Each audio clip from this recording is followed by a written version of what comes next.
Hey, everybody, welcome to The Other Side of Addiction. I'm your host, Al Richards, and we have our special guest host, co-host today, Charity. Thank you for being here. This is the second time you've been on the show. Yes, thanks for having me, Al. I sure love it. Oh, I'm so happy to be here. Absolutely. And after this show, we got to talk too, because one of our other guest co-hosts had something come up in her schedule. So I'd like to see if you're available for that day. So, all right. Hey, man, we have a very, very special guest all the way across the pond, as they say, from the UK. We have Siobhan. Siobhan, thank you so much for taking time out of your evening, because right before the show, I asked you what time it was, and you're like, it's after 7 p.m. there. And here it is, just coming up on noon here in Utah. So thank you so much for your time. Thank you so much for having me. It's a pleasure. Thank you. Oh, absolutely. So just to give you guys just a little short bio about Siobhan. So her parents divorced at the age of 5. Is that correct? Yes. Okay. And she had a brief stint care as a child to a mother's alcoholism. So your mother and your father both had addictions to alcohol. Yeah, and I guess it's something that I never really quite recognized until I had my own struggles. And I guess, it's helped me kind of appreciate them more as parents and as people, rather than just parents who made mistakes. So, yeah. Yeah. Well, and you're a parent, aren't you? You're a parent as well. I am, yes. My daughter's 12. Okay. So as a parent, I mean, I know as a parent now, my two daughters are grown. My oldest is 31. My youngest is 29, but we make mistakes. I mean, Who gave us a manual to teach us how to be a parent and do it the correct way, right? So we just kind of spin off of how our parents raise us, and we kind of take what we think is good and we kind of throw off to the side that's not. But yet I've noticed through growing up, there were certain traits that I took of my parents that I did not even realize I was doing until I got older. Did you find the same thing? Yeah, I did. I mean, it's really interesting because I did get to a point where I recognized that my childhood was toxic. And I always said, well, that's okay, because when I become a parent, I'll know what not to do, and therefore I'll be able to do it right. And it's only now that I realize, in hindsight, I've made some of the same mistakes. But for the same reasons, I can see that my parents made their mistakes. So for me, it was recognizing that it's easy to make the wrong mistakes, but also it's just as important to correct them and to change them as well. Right. Now, with you growing up, your parents divorcing, but your mom had a battle with alcohol, your father had a battle with alcohol, and being kind of jumped around, I guess, at a younger age. I mean, at the age of 5, that's definitely pretty tragic for kids when that separation happens. Do you believe that with what happened in your childhood, kind of what pushed you towards when you got into the drugs and alcohol? I mean, you were 17 when you kind of started going down that path? Yeah, so I guess it was something that I picked up as a coping mechanism because it's how my mom coped. And I think from having conversations with family members, because both of my parents aren't with us anymore, so it's having conversations with family members to kind of really find out what was happening. I know that my dad wasn't around a lot, so my mum was on her own, and she used alcohol as a coping mechanism. So seeing her do that, I guess it was part of what I did as well. but it's also part of what I hate in society with alcohol, is that people will use it as a celebratory. They will use it as, it, for all different sorts of events. Alcohol is the prominent thing that is used. If somebody gets married, let's celebrate with a drink. If somebody gets divorced, let's commiserate with a drink. There's a lot of social events that do involve alcohol, and actually it's one of the worst drugs that one can consume, and it can have the most disastrous effect. So I guess seeing my parents use alcohol for such events and so heavily in life, even to the even down to the point of, oh, I've had a hard day at work, so I'll pick up a bottle of wine on the way home. Yeah.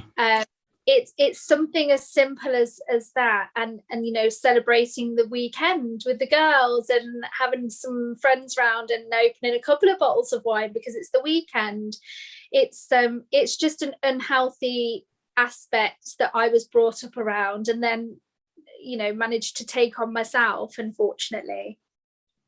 Well, and with you saying that, again, alcohol is so, I mean, you can get it anywhere. I'm sure that the UK is the same way as here in the States, right? It's the legal drug.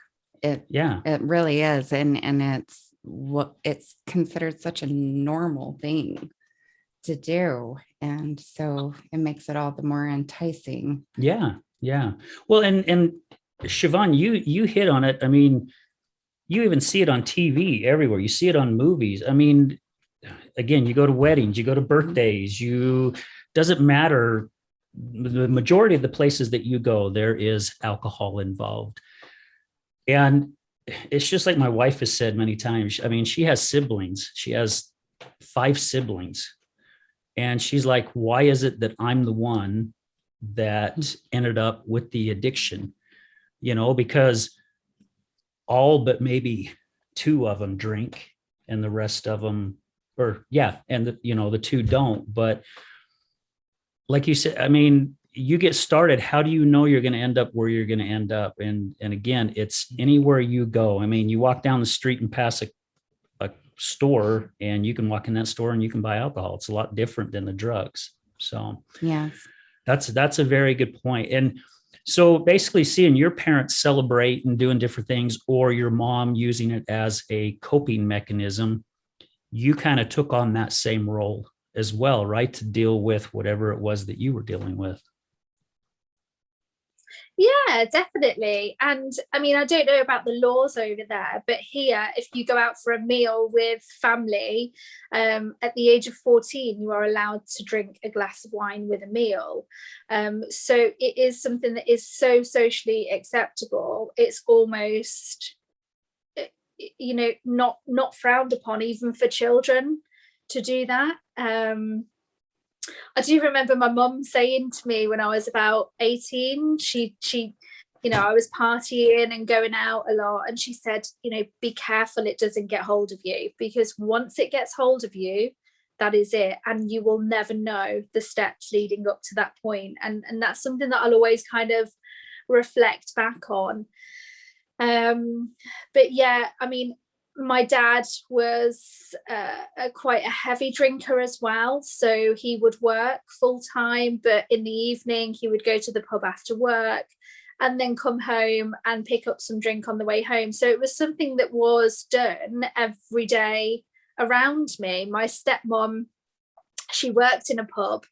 And so at the age of 14, I started working in the kitchen of the pub. And so I was surrounded by alcohol. To be honest, I'm surprised it wasn't as worse than it was. Oh my gosh! That it didn't grab me any earlier.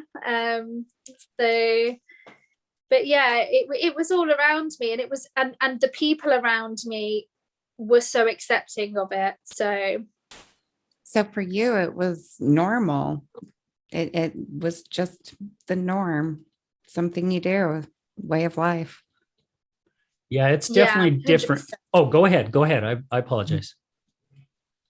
No, I was just agreeing. Sorry. Oh, okay. No worries. So, I mean, yeah, it's definitely different here in the States. I mean, if I was out at a restaurant or a pub and my daughter was 14 or 15 with me and somebody saw me let her have a drink, oh my gosh. I mean, especially here in Utah.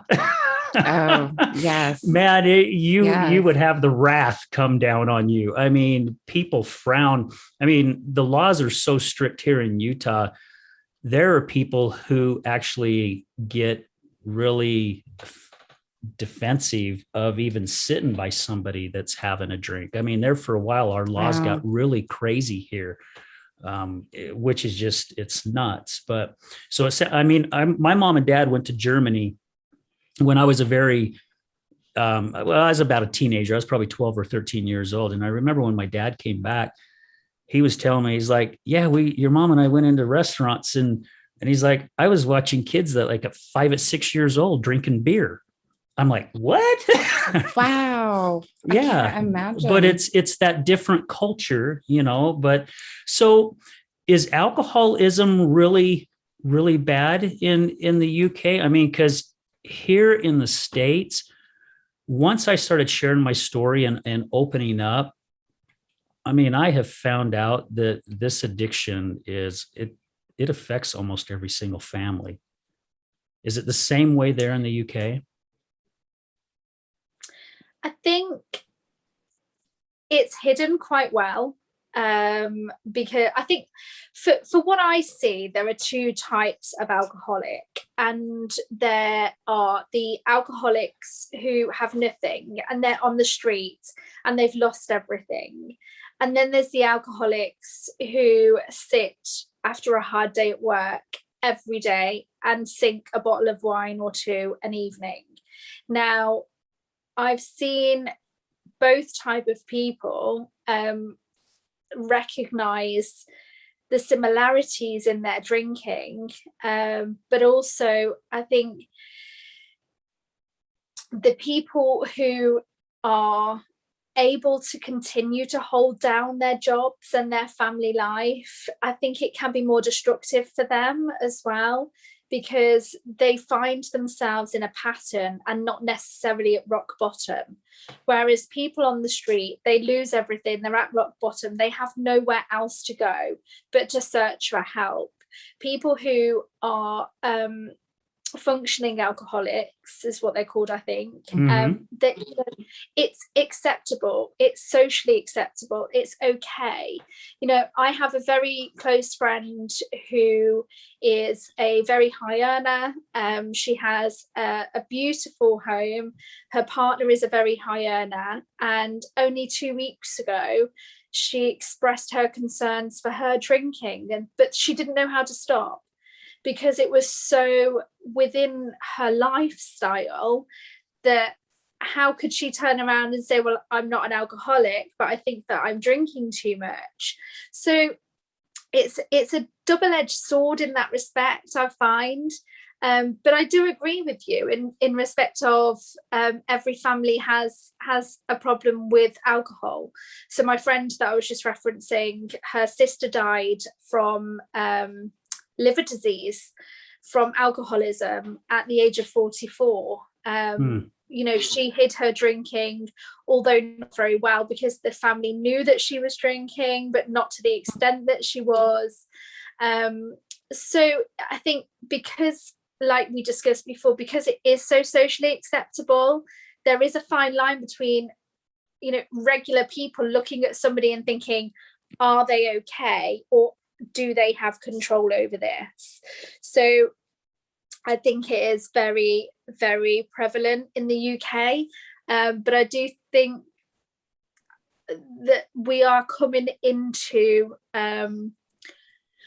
with the advances of technology and the internet, I think we are coming into a period of time where people are recognizing that actually drinking is very, very unhealthy, and that there are more options for help available.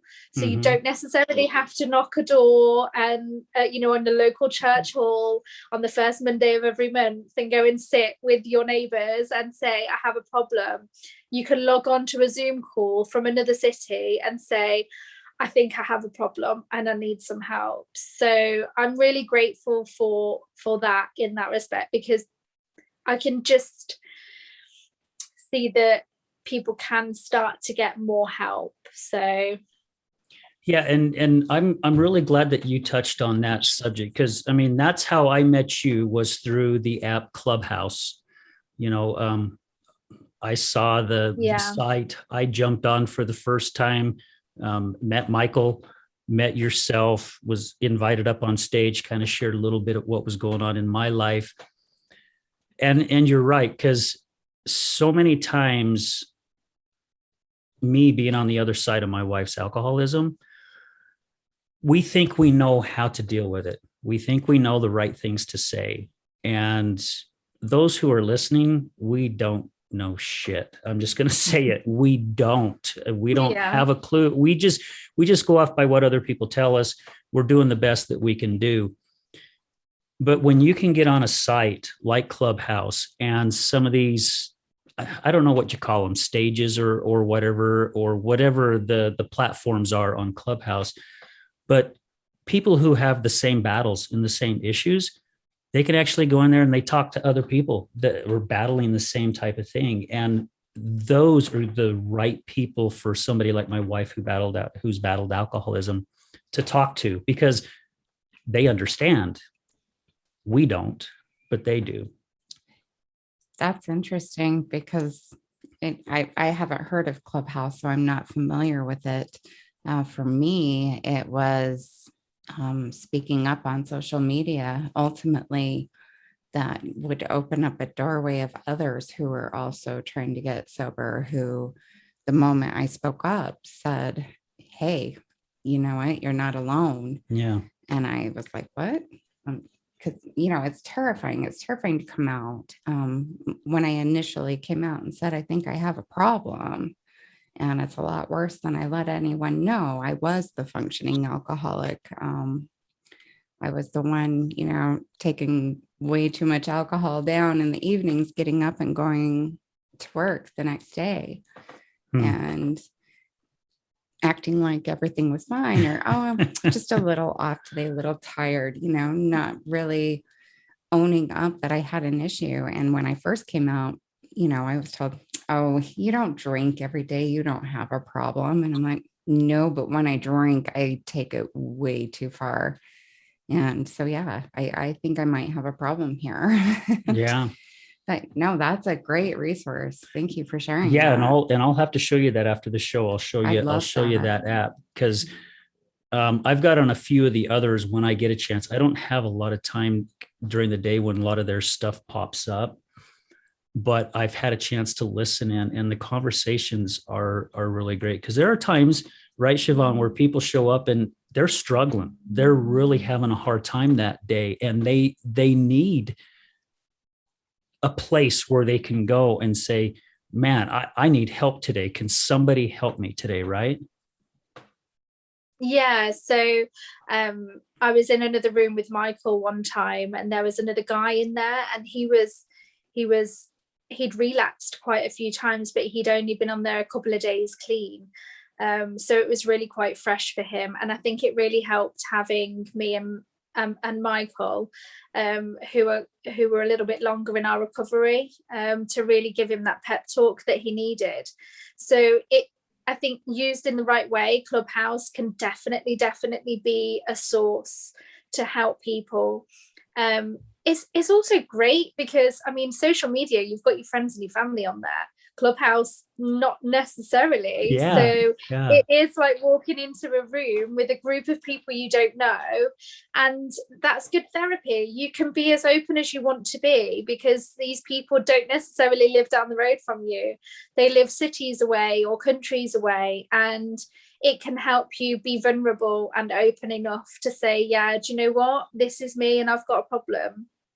What I like about that too is, so even if you go out, like you were saying, Charity, and you get on social media, still that fear of being judged, because people know you have friends on there. Like Siobhan said, you have family. Yes. But when you're on Clubhouse, and I don't know about you, Siobhan, but when you first got on, did you have a fear of being judged from the other people that were on there, or did you feel pretty comfortable because you knew that even though you didn't know these people, you knew that they were going through the same thing that you were going through? It's interesting actually, because at the age of 35 now, I am going through a period of change where I am trying to just be unapologetically me. So with the fear of being judged, I kind of just like to put it in a bag and throw it out, because I know people are going to judge me. And it's getting to the point where I need to understand that people's judgments of me is not anything to do with me. That is their judgment, that is their opinion. So yes, I guess there's always the fear of judgment, but not to the extent where I would ever let it hold me back. I feel that what I've been through and what I've overcome and what I've learned is far more beneficial than the fear of me being judged. And that's essentially why I'm on here today as well. So good for you. I mean, you hit the nail, I mean, right on the head when you said it doesn't matter if somebody's judging you anyway, because you were 100% right. It has nothing to do with you. That's one thing. Now, I just hit 58 and it's taken me some time, but that's what's cool about getting older is you start getting a little bit wiser about things. It's like if somebody's judging me, man, that's not my problem. They've got an issue. That's why they're judging me, right? And everybody judges from their own level of perception, because it's what they've been through and what their life has given them. So you can get judged 17 different ways by 3 people because of the experiences they've had. So just live your life. Yep. Amen. Did you have something? That's so true. And, for me, and as you know, Al, I've got my trauma that played into my own addiction. And one of the biggest parts of that was embracing that fear and starting to change the story where, it really isn't about me if they do this, if they go away. And it's one of the hardest parts to work through. I mean, Siobhan, you nailed it when you said, I'd like to put it in a bag and throw it out. Like, yeah, I'd like to do the same. And there's still a little bit of work on my end where that's concerned, Yeah. But when I know it's time to move on something, I just speak. And with every step, it builds that confidence to where I'm like, okay, thanks for sharing your thoughts. Wish you the best. Yeah. And that's what you got to do. I mean, you really have to. And it works for everybody, not just addicts. Yes. It works for everybody. It's something that we all need to learn. And in all honesty, I picked a lot of this up by going to AA meetings with my wife, hearing people get up and share their story like Siobhan is doing today. We learn from it. Us on the other side, we learn from it. And I'm like, oh my gosh, these guys, they get it. They get it. I'm still trying to get it, but they're helping me to realize how life is supposed to be lived, so. And I'm learning through everyone's stories as well. It's an ongoing process. It's a step by step. Yeah. But it's so helpful to hear what others have to share and the way something can hit you in a completely different way one day, and then something else is added to it down the road. And you're like, oh, I hadn't thought of it like that. It's so amazing. It is. So Siobhan, when was that time that basically, I don't know how other way to put it, is just saying, when was that time when one day you woke up and you just got that slap up backside the head going, I've got a problem. It's affecting my life. I need to do something about it. Did something bad happen, or did you just wake up and just realize it one day? What was it for you? Yeah, I mean, I'd realized it for a long time, if I'm honest. Okay. I knew, you know, like you said, that you knew that it was an unhealthy relationship with alcohol more than anything else. I didn't wake up in the morning and have a drink, and I didn't crave drink to the point where I would have, you know, not paid my bills or sold worldly possessions or anything like that. It was just something that I factored into my life. There were times when I had binges and sessions and thought to myself afterwards, oof, that wasn't great. Maybe next weekend I could not do that. And it went hand in hand with the drugs, really. It was kind of, I wanted to continue to drink because I didn't want my life to be a life without alcohol.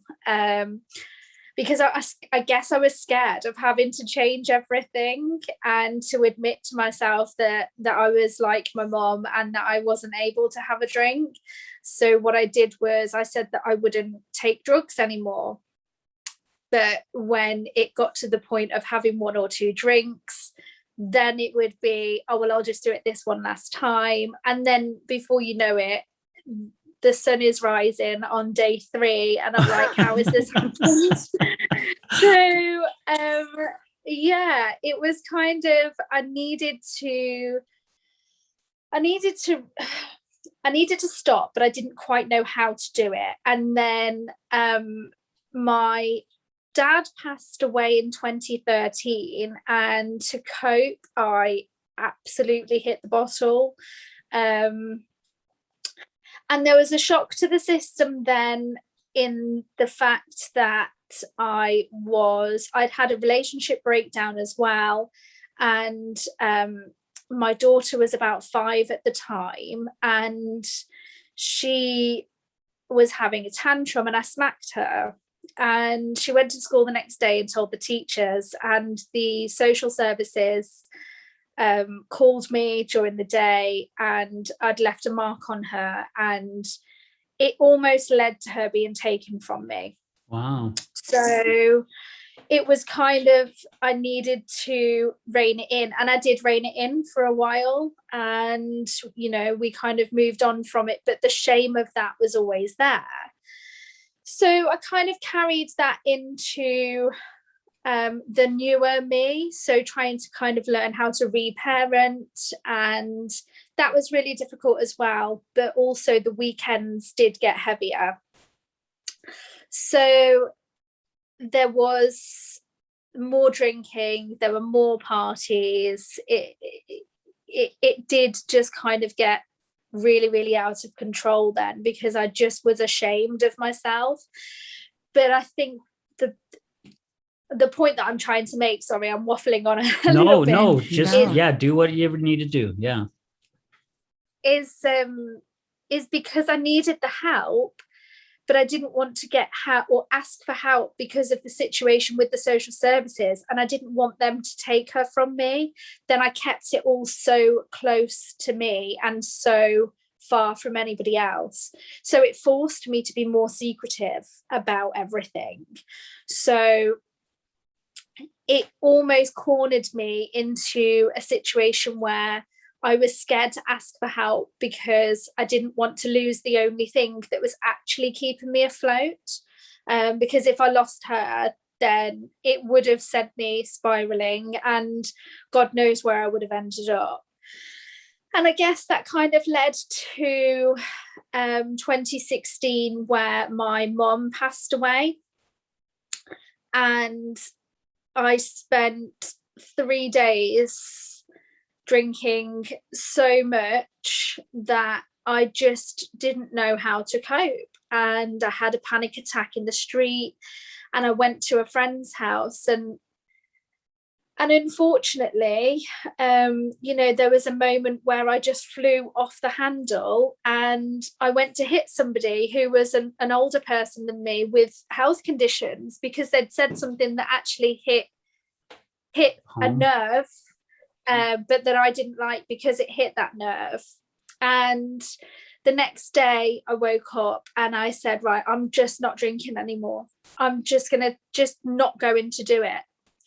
And I needed to make that decision for me, but also because it wasn't the person that I wanted to become.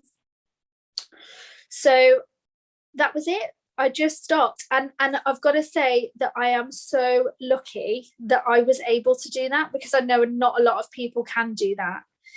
And it will be 5 years in October since I made that decision.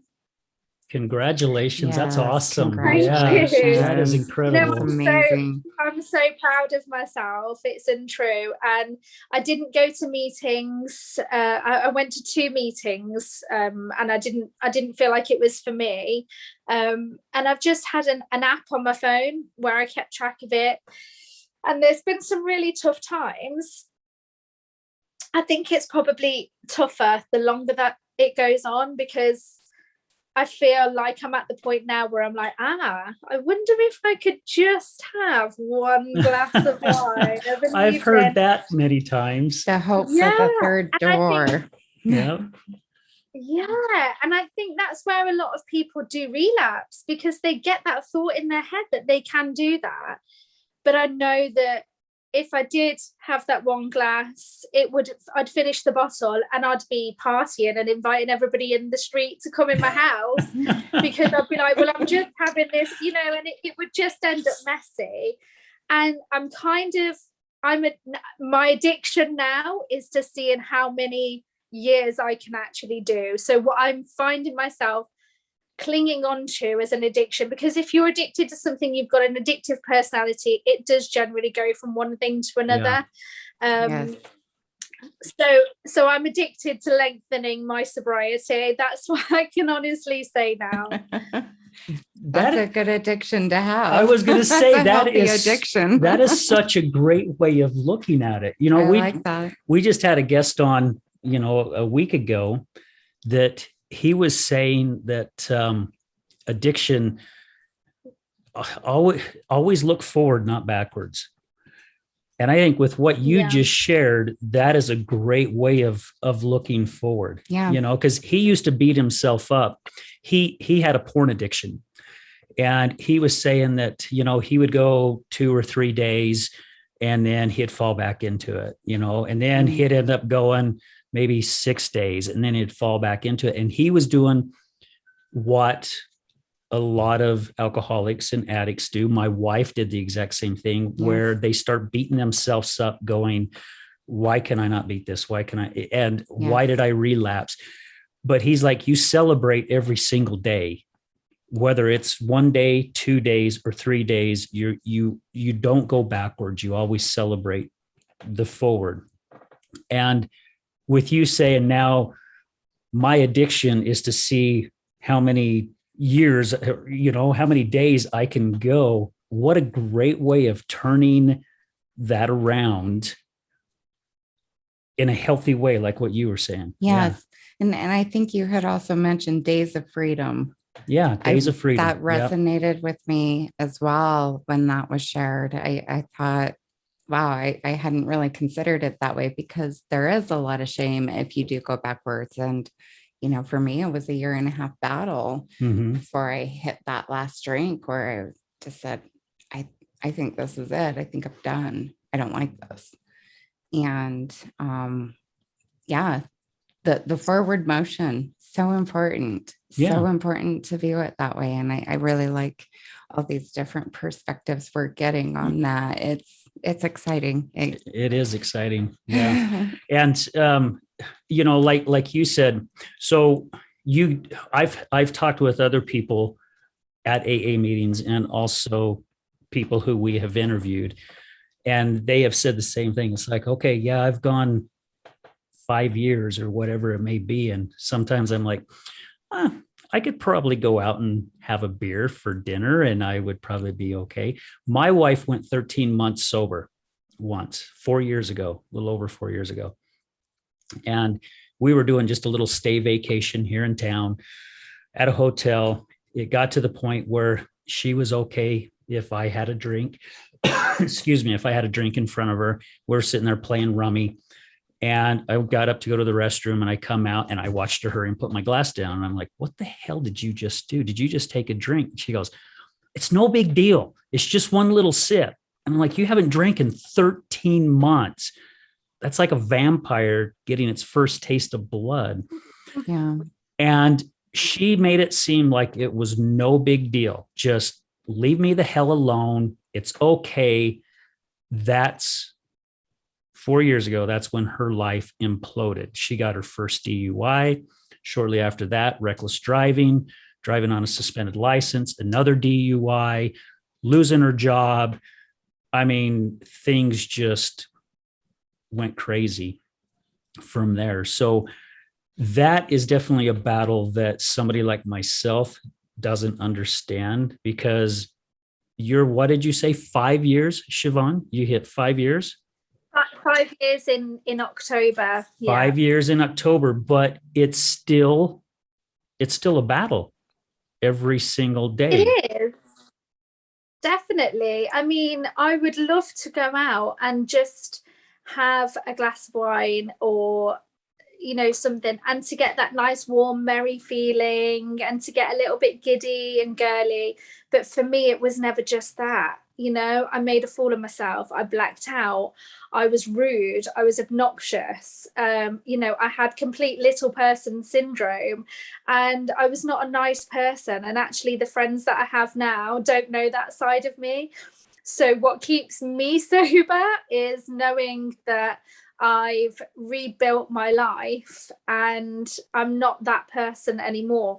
But I can easily see how your wife went from good to worse, because she then had the bigger load of shame to deal with, because actually she'd gone so far and she'd felt like she'd let herself down.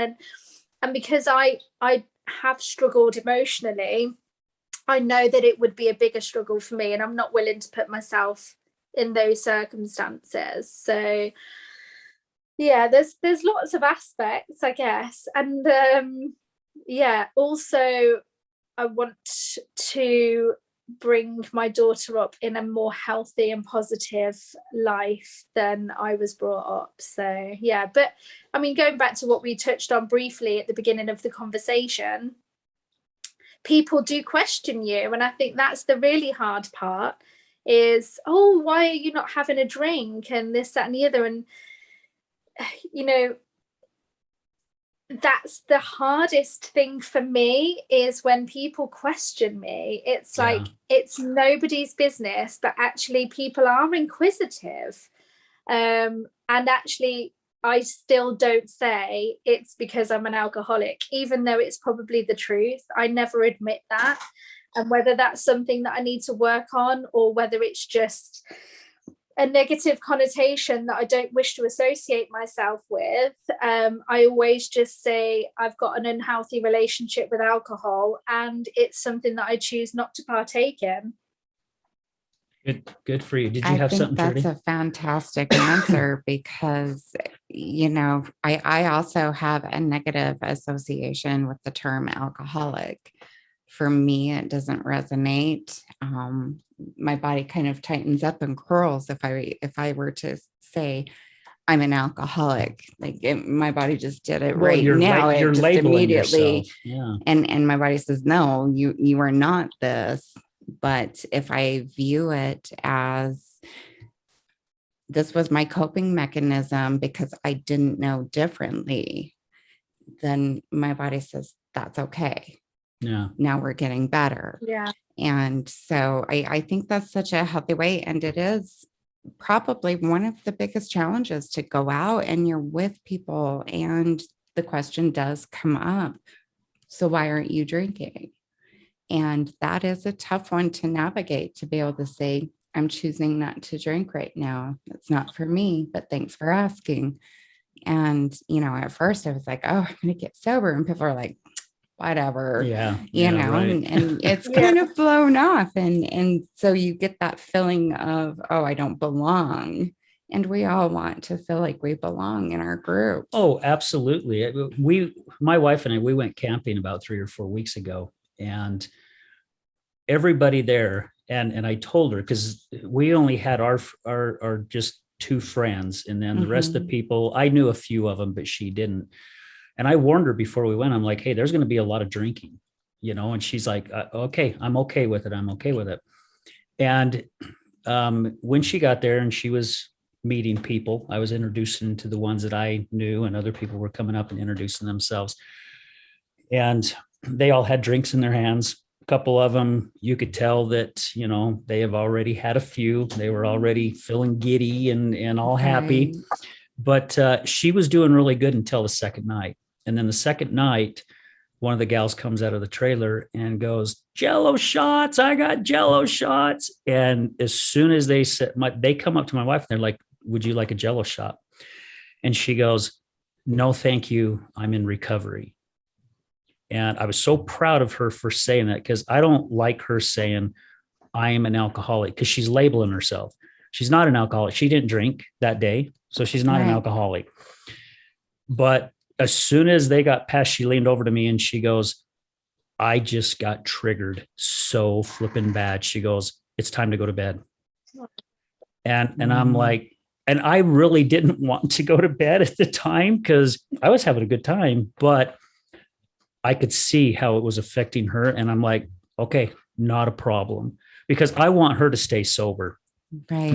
And I'm willing to give up my good time to make sure that she's okay, even though it's not my responsibility, but I still want to be there for that support. So yeah, we ended up going to bed.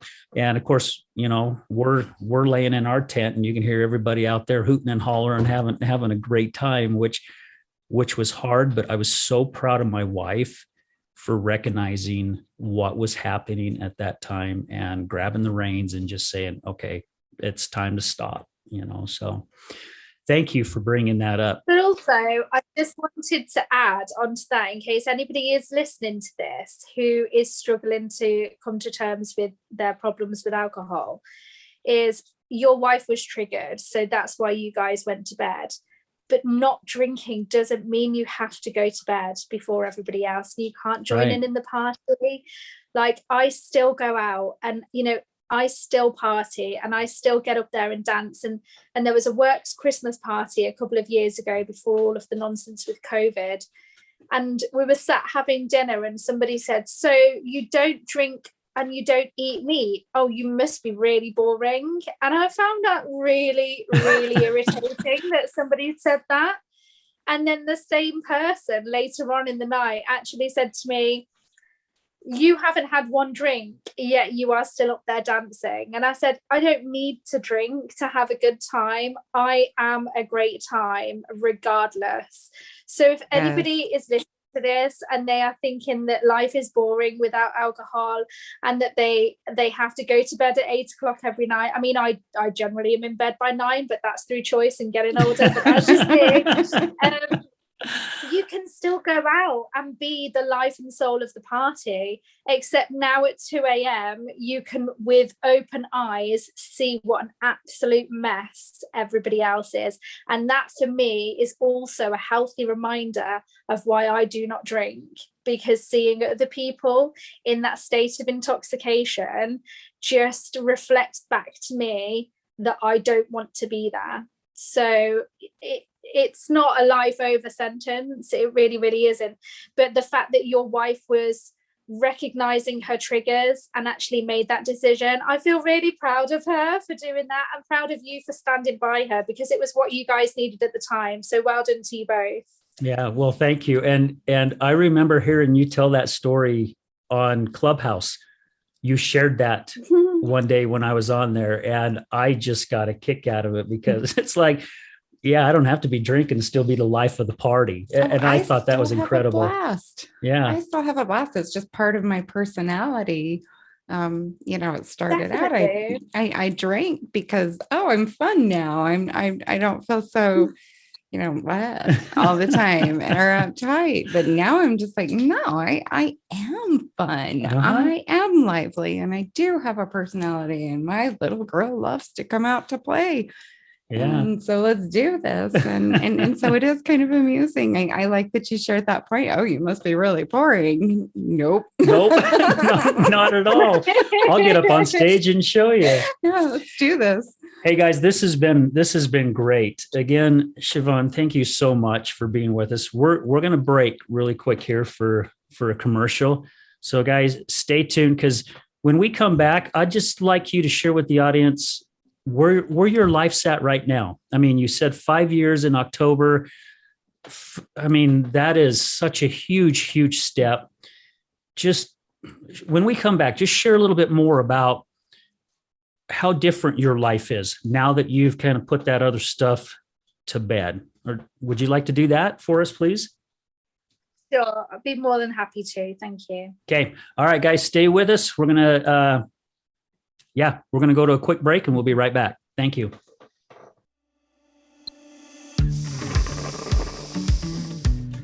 How do you start your morning? Start it with a cup of High Point coffee.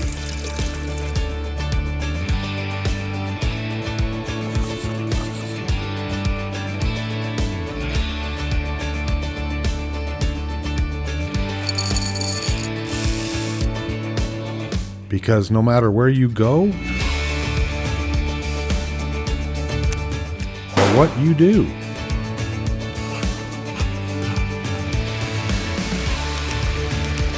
it's always better with coffee. High Point coffee. What's your high point?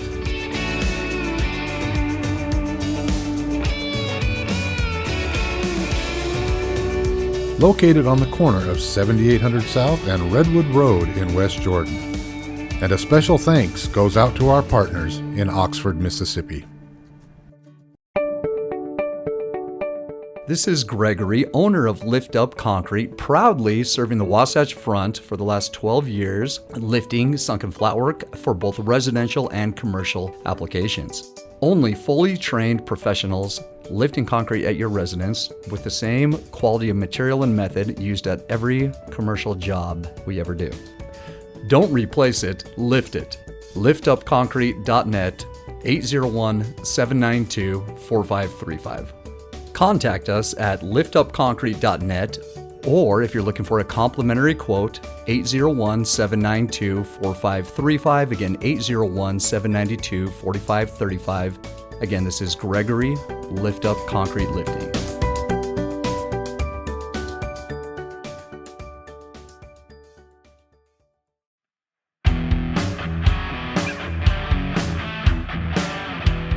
Hello, my friends. This is Brad Neufeld, and I want to thank you for tuning in to the Resilience Talk Network. You can listen to my show, Resilience, every morning, Monday through Friday at 8 a.m. Mountain Standard Time. On my show, we will be discussing what it takes for you to overcome the day-to-day challenges that all of us face in life, as well as some of the devastating ones that may lead us to feelings of hopelessness and despair. It's my goal to provide you with the tools and skills that you need to overcome anything that is thrown your way. To find out more about my show, visit our website at www.resiliencetalk.com. That's www.resiliencetalk.com. And as always, until we meet again, go for everything that you want in life and make it happen.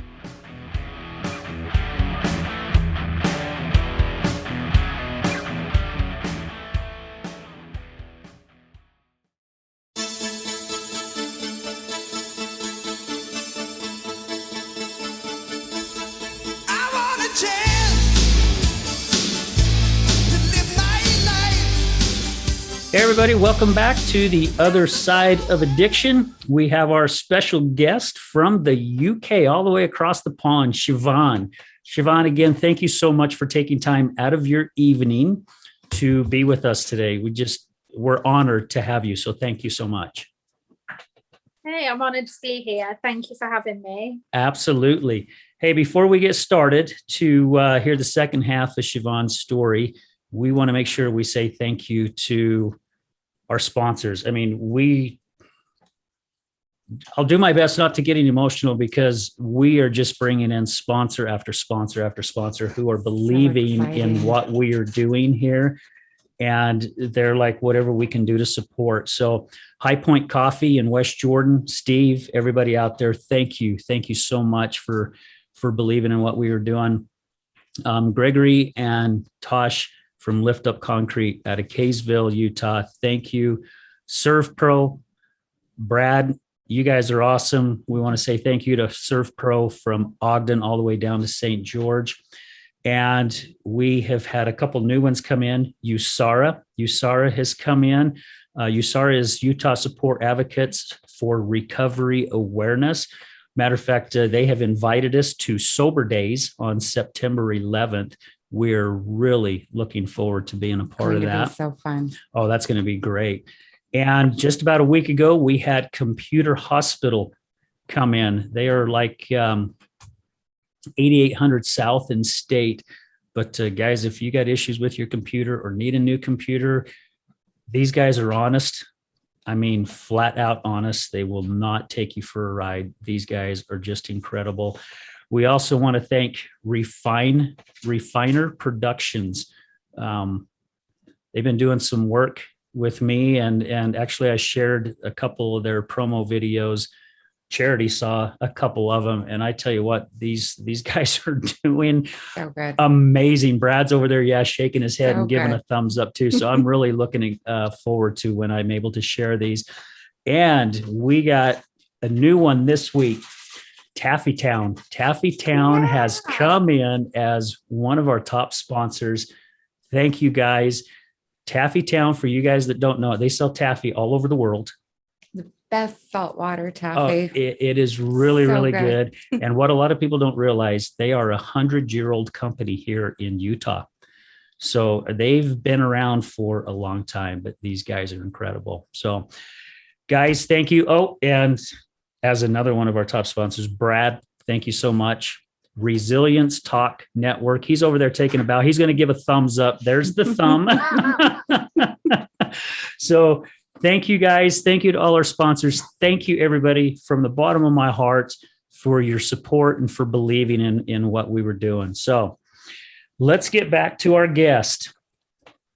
Siobhan, you shared the first half of what's happened in your life, things that went on with your parents, things that happened with you and your daughter, almost losing your daughter. I can't even imagine being a parent and having that happen.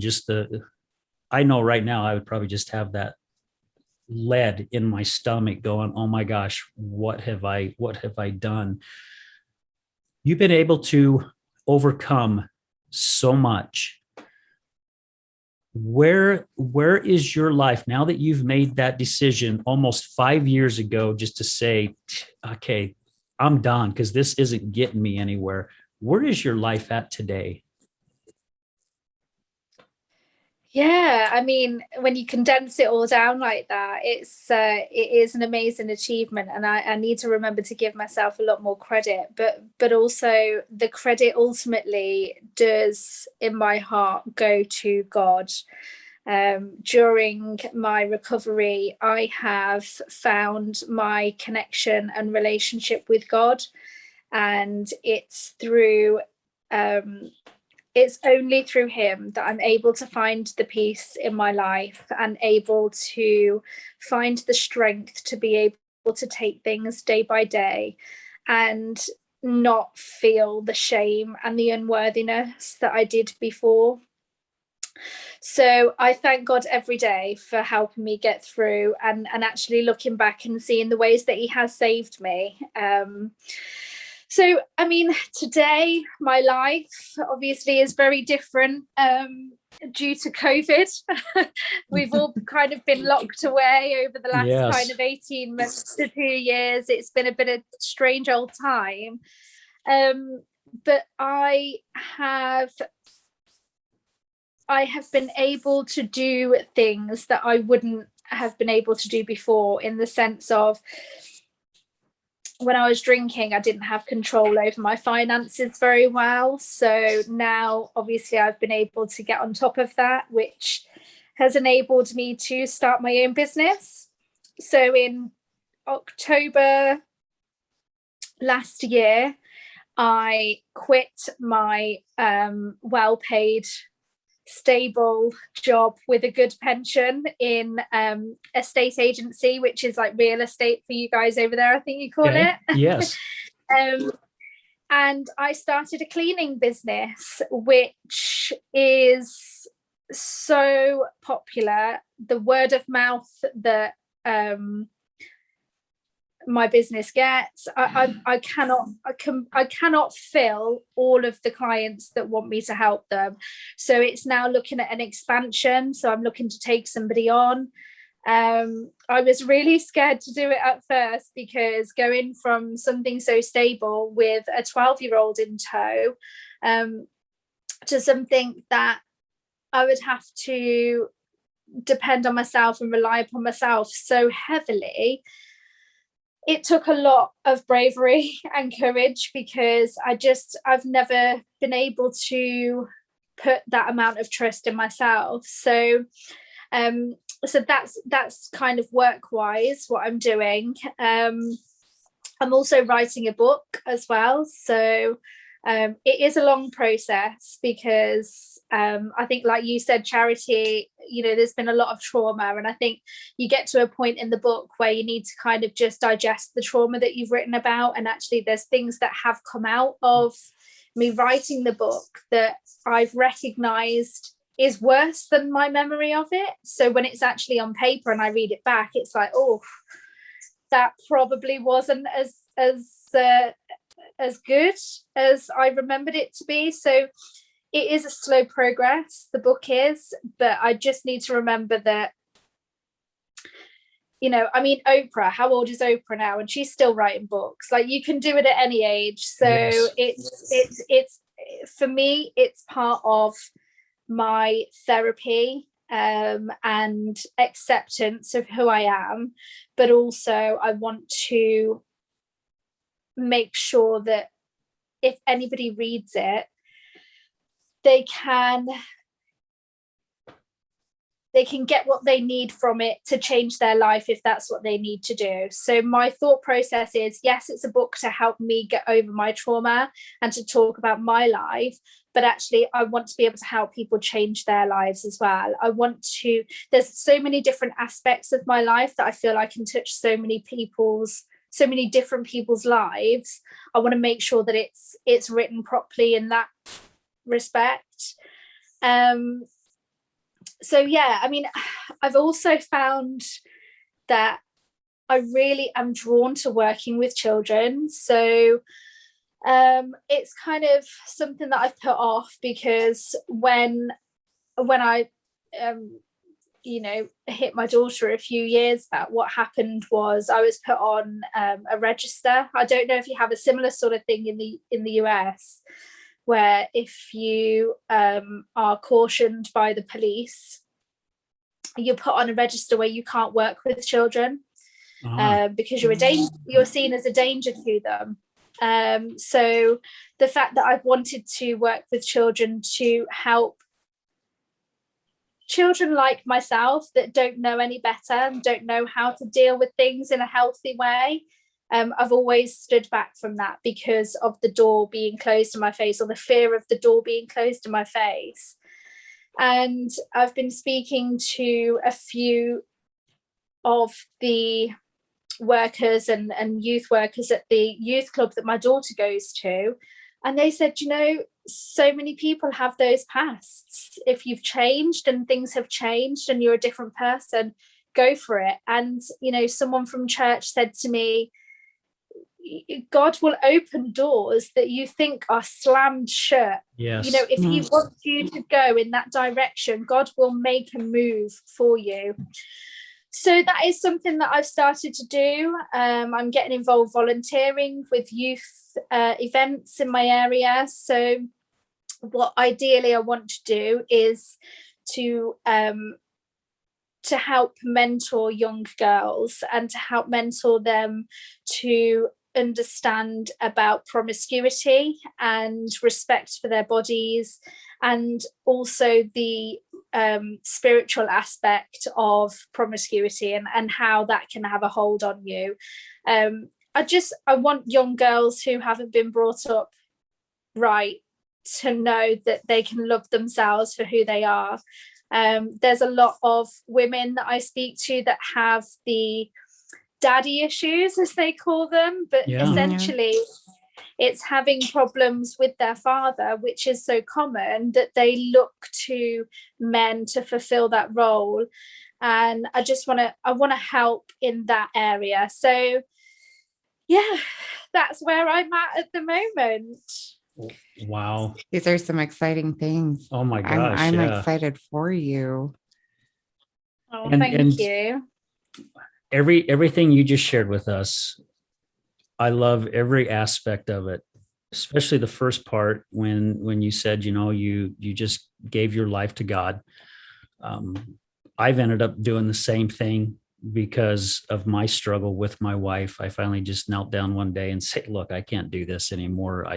You've got to take over, and I have found in all the interviews that we do, doesn't matter what kind of addiction the person has, they've all fallen back into that and just say, hey, just, let your higher power or God, however you want to take it, however you want to believe in it, just let them take control. Also, with what you were told by some of the ladies about working with youth, God will find the right people to put in your life. I mean, he really will, because that's how this whole podcast is going. I mean, the right people. I was introduced to Brad and things have just taken off. I was introduced to Charity. We met on Facebook. Met you, and here I am now. Yeah, and here you are. And people like Mallory, we were introduced on social media. Somebody mentioned my name, and it's like the right people. God will put the right people in your life. And with you wanting to work with children, especially young girls, man, I tip my hat off to you for that, because one of our guests that we had on, she had that problem where her dad left her and her mom at a young age, and she always had that abandonment, like she wasn't good enough. That's why he left, because she did something wrong. And it's easy as a child to feel that and not even realize how bad it's affecting us. And also having that respect.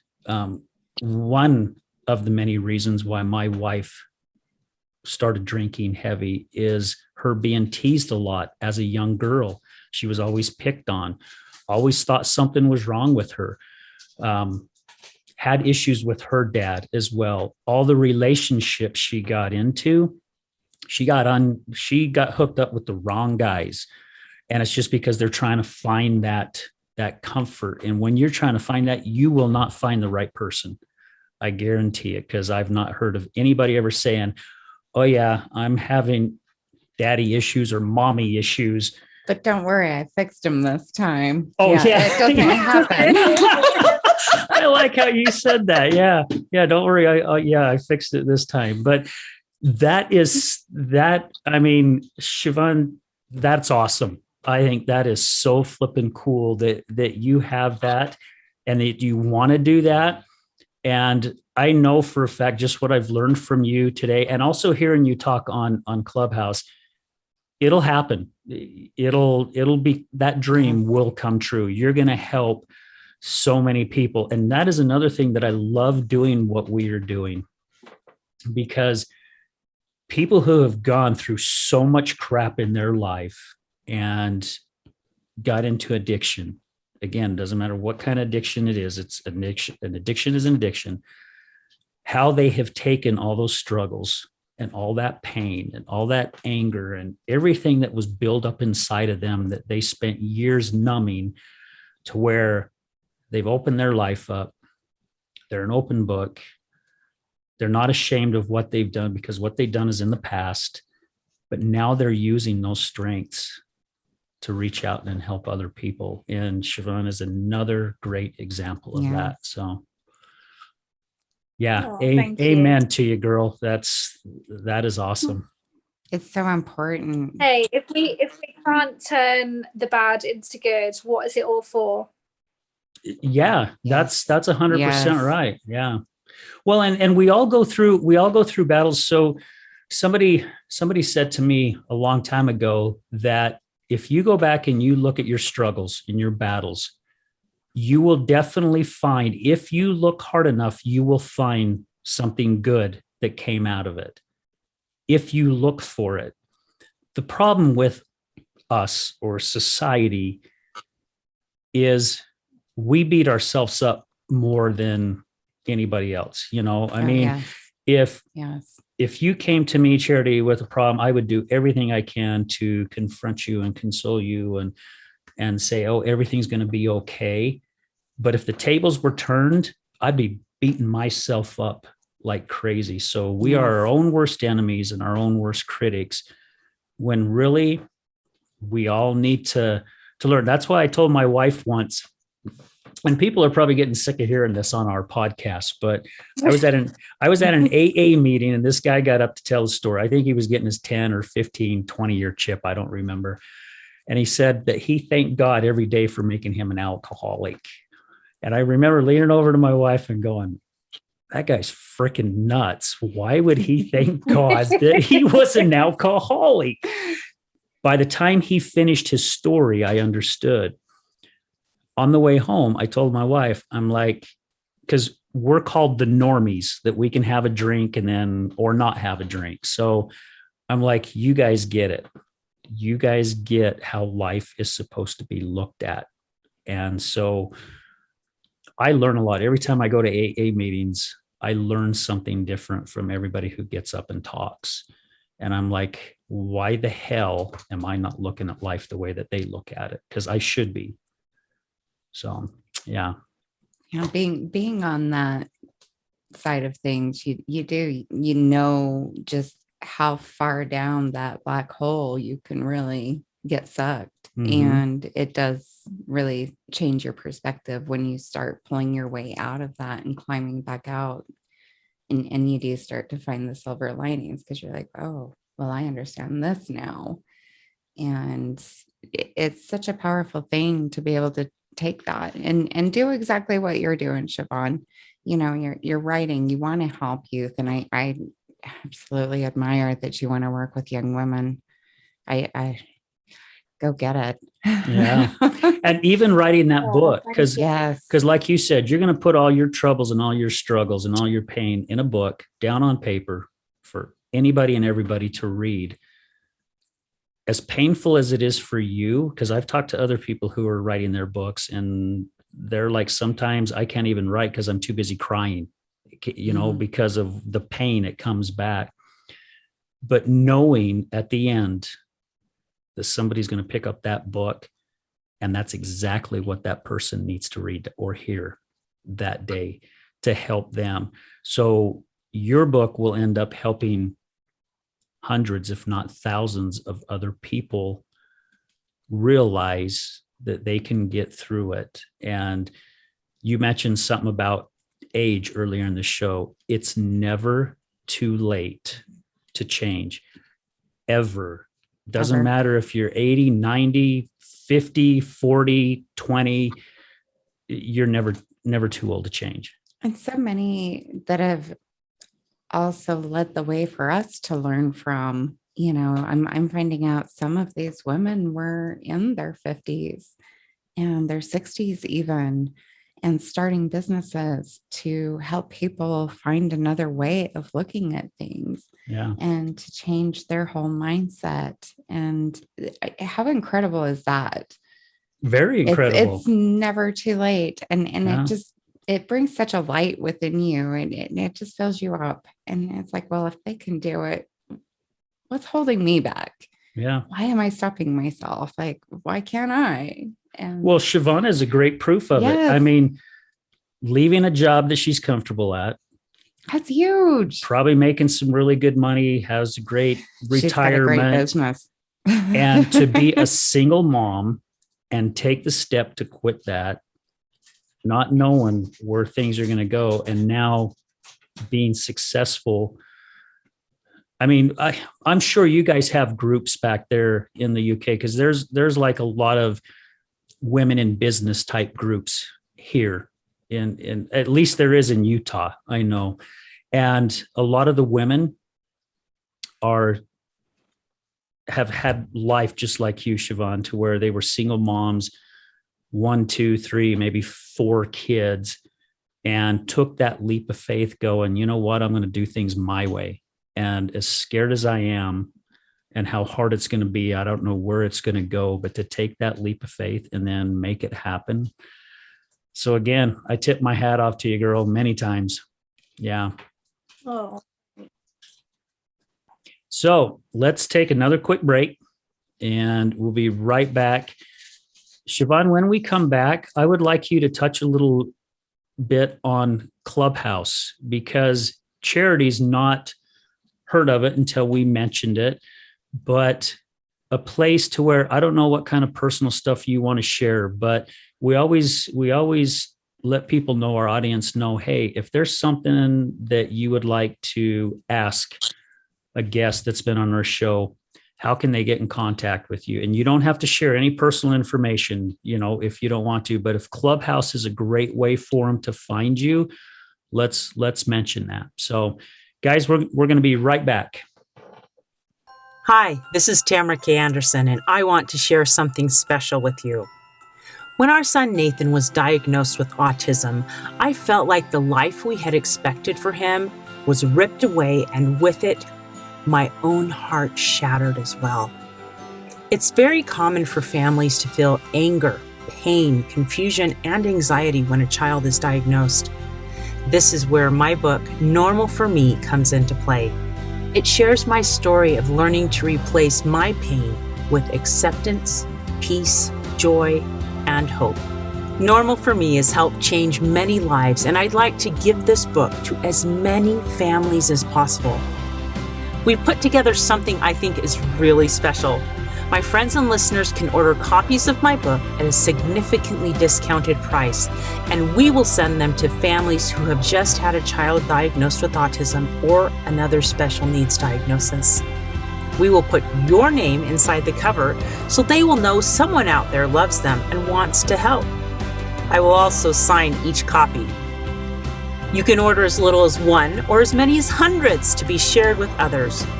So go to my website, tamarakanderson.com, and visit the store section for more information and to place your order. You can bless the lives of many families by sending them hope, love, and peace. Check it out today at tamarakanderson.com and help me spread hope to the world.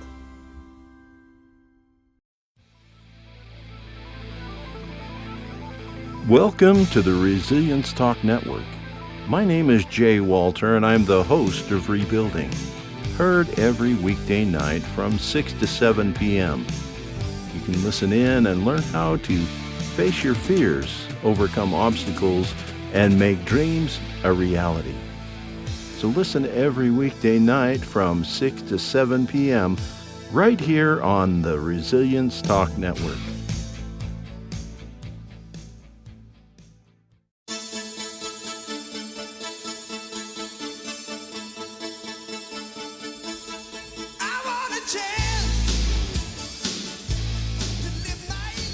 Hey, welcome back, guys, to the other side of addiction. Maybe I've had too much water. Hey, we want to say thank you again to our special guest from the UK, Siobhan, for being with us.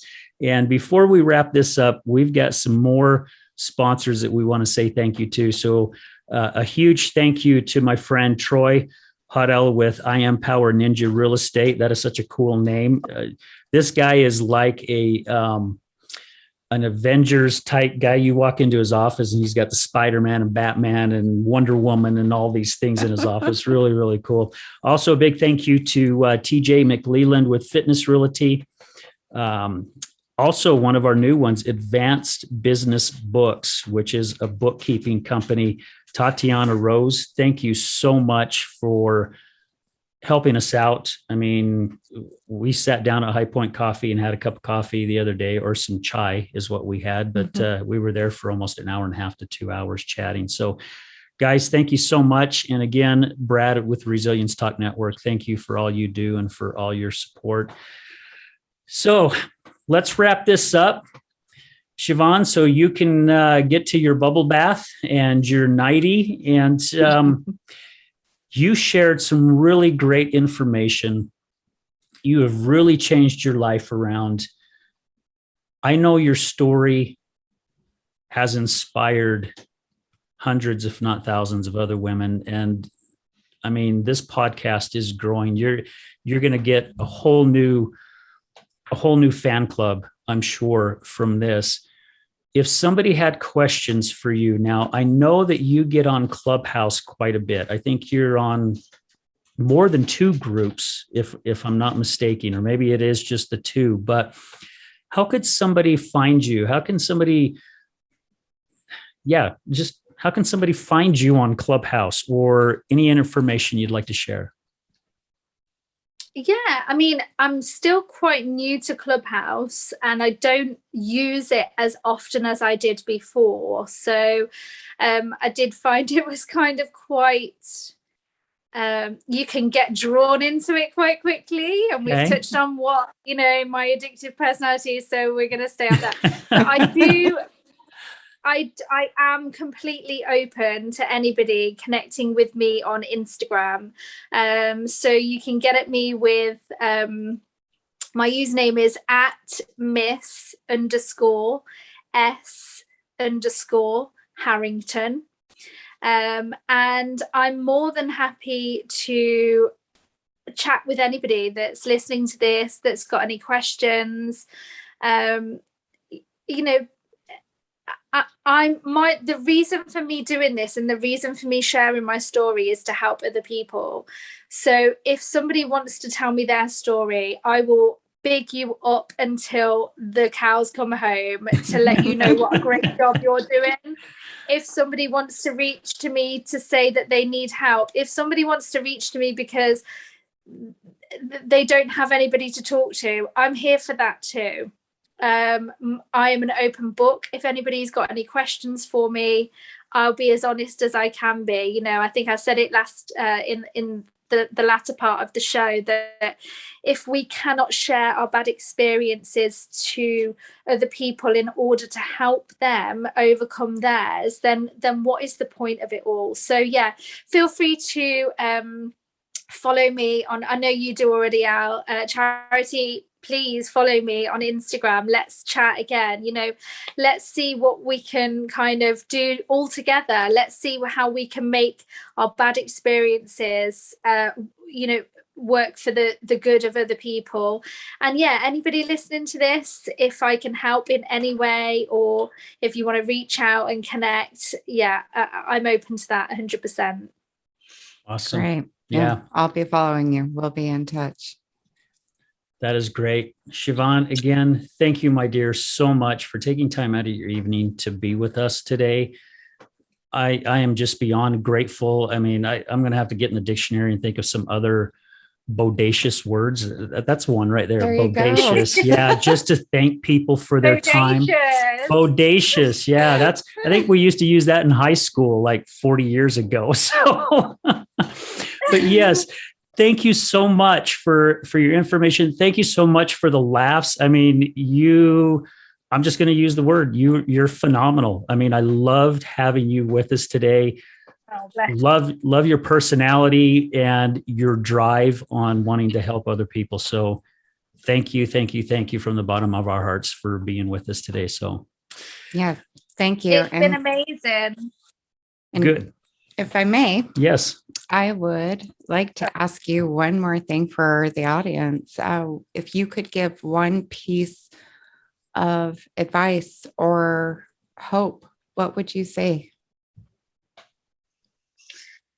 Oh, that is a good question. I'm going to take some time just to kind of mull it over.